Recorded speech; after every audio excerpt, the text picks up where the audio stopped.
Atatiana Jefferson's family has waited well over 2 years for the man charged in her death to go on trial. In those 32 months, demonstrators have demanded justice in her name. But the case has been delayed several times, right up until a couple weeks ago, when Aaron Dean's defense team asked for it to be postponed again. But later this month, they'll start selecting a jury for the former Fort Worth police officer's murder trial. But today there was yet another hearing on this case in Fort Worth, and Tanya Iser was there for it. Tanya, it seems the judge is set on starting this trial in June. Well, that's right. He certainly is. If I had to describe the judge, I would say he was very testy and pointed. The defense attorney's arguing that they've got cases set in other courts and that they just cannot go to trial right now, but the judge just wasn't having any of it.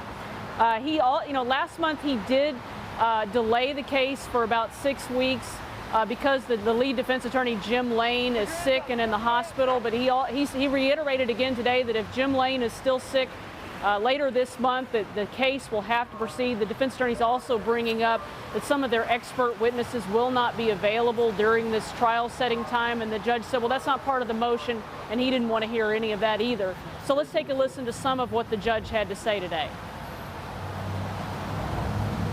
And you're not going to dictate the schedule to this court, Mr. Gill. First of all, you have alleged potential conflicts. You have not alleged an actual conflict. This case is set June 21st. You will be in trial in this case, the state of Texas versus Aaron Dean. As you can tell from the judge's tone, he seemed very serious about this trial starting later this month. Jury questionnaires will be due June 10th, and in those questionnaires we'll get a sense of what kind of questions will be asked of potential jurors.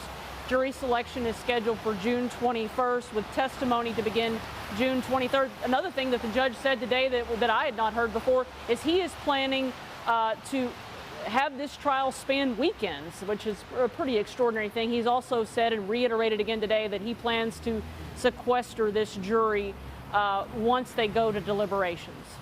And Tanya, I know there's been a long-standing gag order in the Dean case. How did that become an issue today? Well, it did. It became an issue at the end of this hearing today. So that gag order applies to the defense attorneys, the prosecution, any witnesses, and those witnesses' attorneys. So the defense attorneys basically asked the judge to hold Lee Merritt, who's one of the civil rights attorneys, in contempt for having given interviews to the press. And the judge said he would probably consider it during a June 13th hearing. Back to you.